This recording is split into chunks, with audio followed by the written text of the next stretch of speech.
नमस्कार मैत्रिणींनो. आज खरं मैत्रिणींनोच म्हणायचं आहे, कारण की आजचा जो व्हिडिओ आहे हा स्पेसिफिकली आपल्या महाराष्ट्रातील महिला वर्गासाठी आहे. तुम्ही पाहू शकता त्याप्रमाणे फक्त महिलांसाठी खास आहे. काय तर अंगणवाडी पर्यवेक्षिका किंवा जिल्हा मुख्य सेविका असं म्हटलं जातं. तर त्या पदाबद्दल जागा येण्याची दाट शक्यता आहे. कधी येणार आहे, पात्रता काय, अभ्यास काय, वयोमर्यादा काय आहे, एकूण जागा काय असतात, परीक्षा कोण घेऊ शकतं, ह्या सगळ्या गोष्टीची चर्चा आणि ह्या पदाचं नेमकं कार्य काय असतं, ओके, आणि त्या अनुषंगाने आपल्याकडे काय नियोजन असलं पाहिजे, अशी डिटेल चर्चा करणारा हा व्हिडिओ आहे. शेवटपर्यंत बघा आणि तुमच्या जवळच्या ज्या काही तुमच्या मित्रमैत्रिणी म्हणजे मैत्रिणी आहेत, नातेवाईक आहे, ओके, तर त्यांच्यापर्यंत हे पोहोचवा. कारण की कमी मेहनतीपणे अधिकारी दर्जापर्यंत पोहोचवणारं हे पद आहे. ओके, आणि सगळ्यात महत्वाचं म्हणजे ह्या पदाचा जो अभ्यास आहे या इतर पदापेक्षा हा थोडासा वेगळा आहे आणि फक्त महिलांसाठी आहे. म्हणजे लक्षात घ्या, इतर आपल्या ज्या सरळ सेवा असतात त्याच्यामध्ये आपलं कॉम्पिटिशन हे पुरुषांसोबत पण होत असतं. जरी आपल्याला जागा दिलेल्या असल्या, समजा 300 जागा असतील तर महिलांना त्यातल्या त्यात फार तर फार 100-110 जागा असतात. पण हे पद असं आहे, हे एंटायरली महिलांसाठी आहे.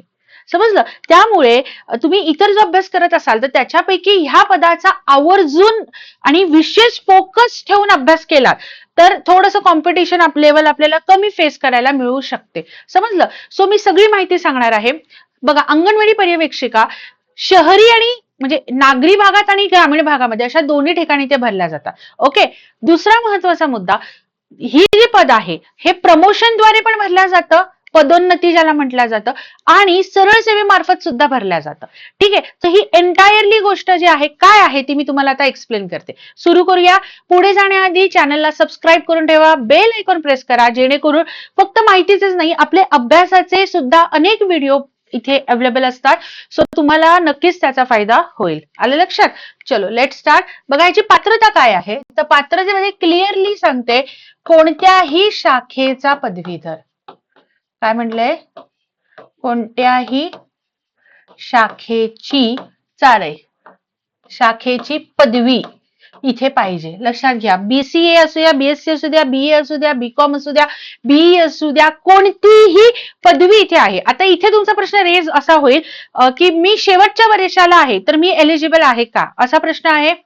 मी शेवटच्या वर्षाला आहे तर मी एलिजिबल आहे का? तर लक्षात घ्या, तुम्ही अभ्यासाला सुरुवात करा. तुमची परीक्षा, तुमचं मार्कशीट येईपर्यंत ह्याची ऍड येणार आहे. ओके, आता त्याबद्दल आपण अजून डिटेल चर्चा अजून थोडीशी पुढे करूया. त्यामुळे मी शेवटच्या वर्षाला आहे तर मी आहे का? येस, अंगणवाडी पर्यवेक्षिकेच्या ज्या जागा आहेत ह्या बऱ्यापैकी येत असतात.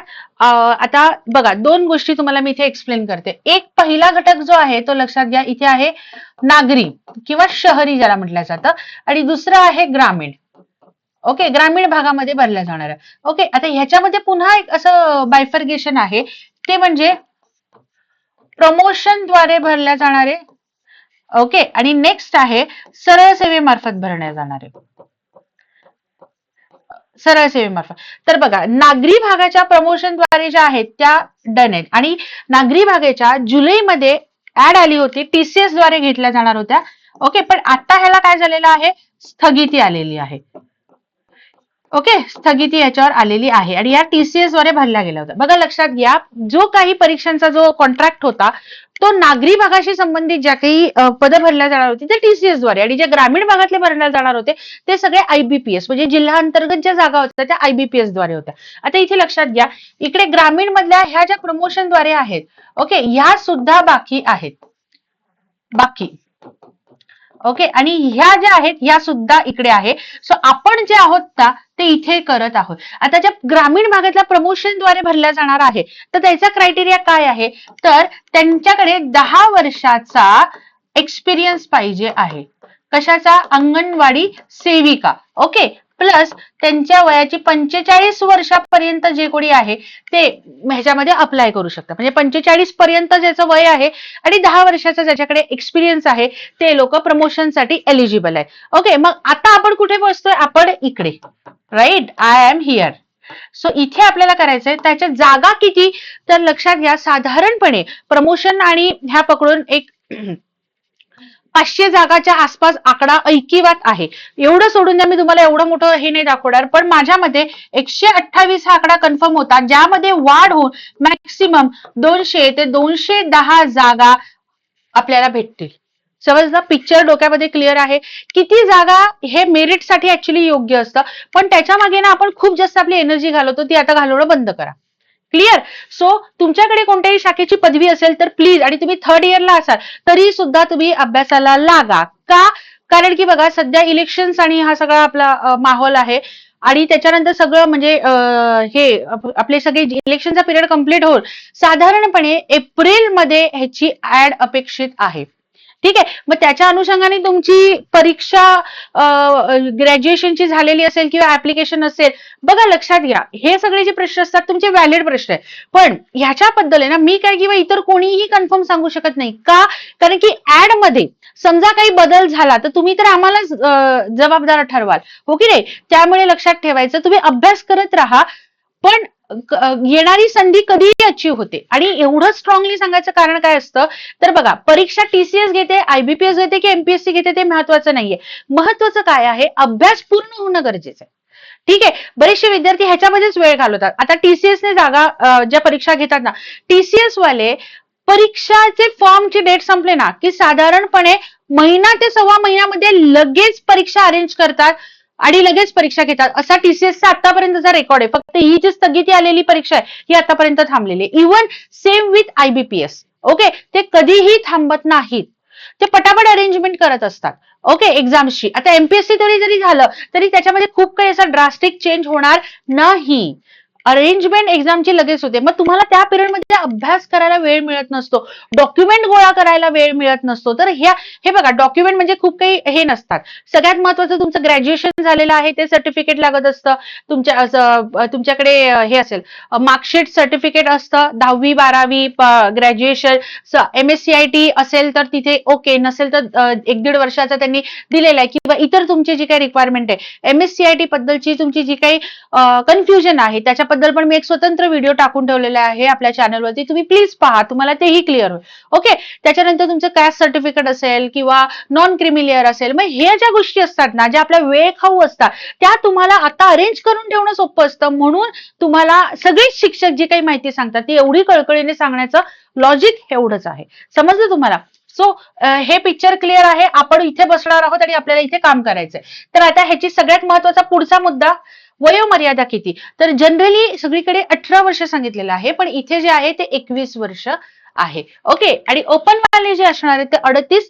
कॅटेगरी इथे आलेली आहे 43 कॅटेगरीमध्ये आहे. SC, ST, OBC, NT, VJ, EWS, SCBC, हे सगळे इकडे येतात. आणि इकडे जे आहे आता विजेवाले अजून डिटेल म्हणजे अजून ज्या काही कॅटेगरीज आहेत त्या सगळ्यांसाठी 43 पर्यंत आहे. त्याच्यानंतर दिव्यांग, भूकंपग्रस्त, प्रकल्पग्रस्त आहे त्याला 45 आहे. आणि आता ज्या सैनिक सेवा प्रदान करणाऱ्या आपल्या ज्या महिला वर्ग आहे तर त्यांच्यासाठी सुद्धा सेवेचा कालावधी प्लस 3 वर्ष असं त्यांच्यासाठी असणार आहे. म्हणजे असू शकतं, जनरली हीच पद्धत असते. सो तुम्ही पण जर का असाल तर हे बेस्ट, सरळ सेवेमार्फत एवढं फोकस करण्याचं, एवढं इम्फॅसिस करण्याचं, जोर देण्याचं कारण हे आहे की एकच परीक्षा आली डायरेक्ट अधिकारी दर्जा. का? कारण की त्याची सॅलरी स्केलच तेवढी अट्रॅक्टिव्ह आहे. N13 स्टार्टिंग 55 आसपास हातात येतात. ओके, मी सांगणारच आहे. तर त्याच्यात पूर्वी पहिल्यांदा तुम्ही अभ्यासक्रम लक्षात घ्या. 100 प्रश्न आहेत, हे तर मी एक्सप्लेन करते. ओके, 100 प्रश्न आहेत. 100 प्रश्नासाठी तुम्हाला 200 गुण आहेत.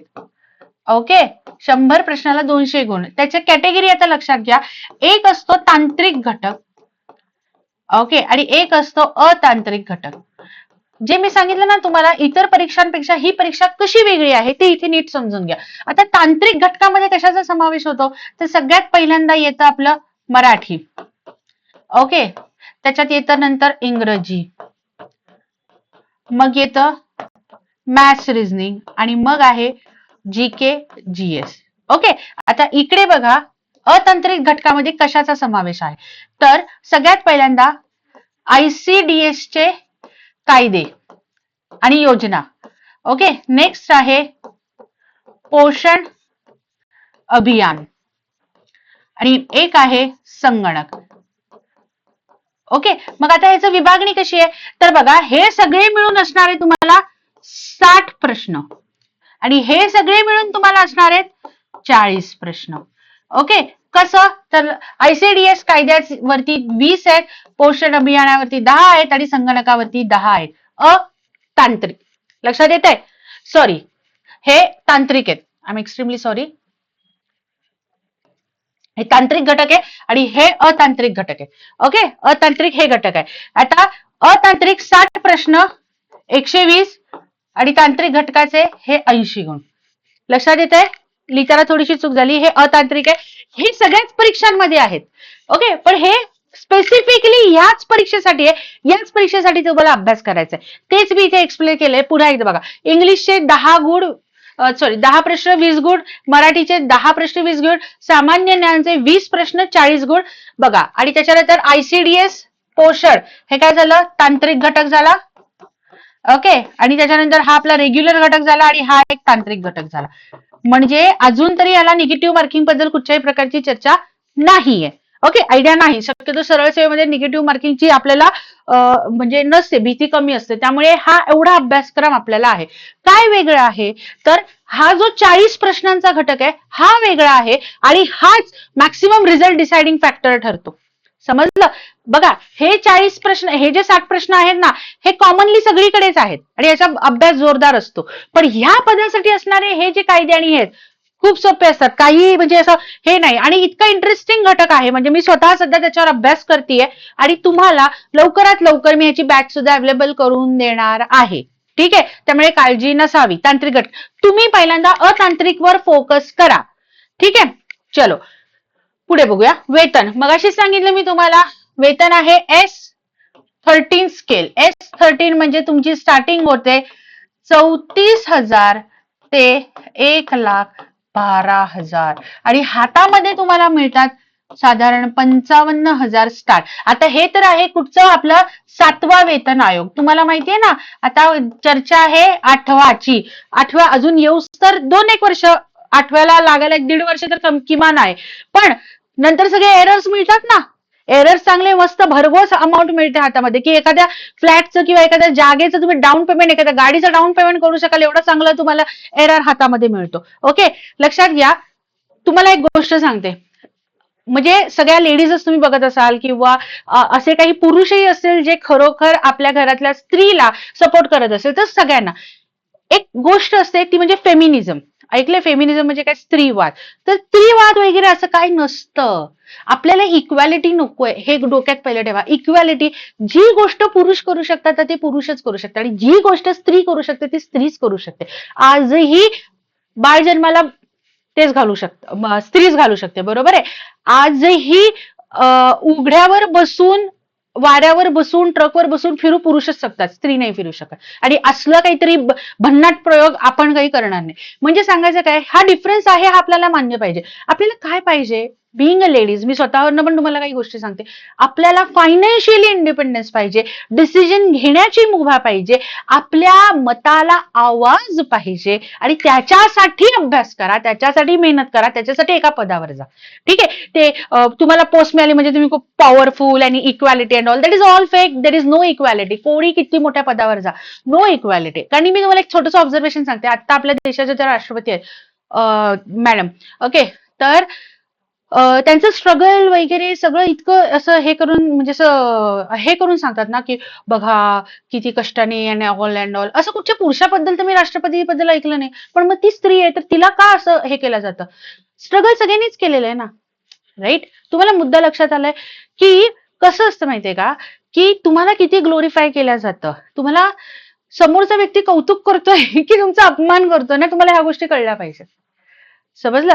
त्यामुळे एक गोष्ट प्रामुख्याने लक्षात घ्या, बुद्धीने चाला. आपला आवाज जो आहे तो आवाज, आर्थिक ज्याच्याकडे पॉवर येते ना त्याच्या आवाजाला किंमत येते, असं माझा अनुभव आहे. तुम्ही जर का डिपेंडंट असाल तर तुमच्या आवाजाला किंमत थोडी कमी असते. ठीक आहे? असं नाही, ह्याचा अर्थ असा होत नाही की गृहिणीला नाही का किंवा काय, नाही, त्या ग्रेटच आहे. म्हणजे त्यांच्यात जेवढी पेशन्स असतात, मी सुद्धा गृहिणी आहे, ओके, पण माझ्यात पेशन्स लेवल त्यातल्या त्यात कमी. ओके, मग त्यांच्यात जेवढे पेशन्स असतात ना तेवढे आई शपथ कोणातच नसतात. बरोबर आहे? सो ह्या गोष्टी लक्षात घ्या की तुम्ही पोस्ट काढणार आहात तर तुम्ही तुमच्या एम्पॉवरमेंटसाठी काढणार आहात.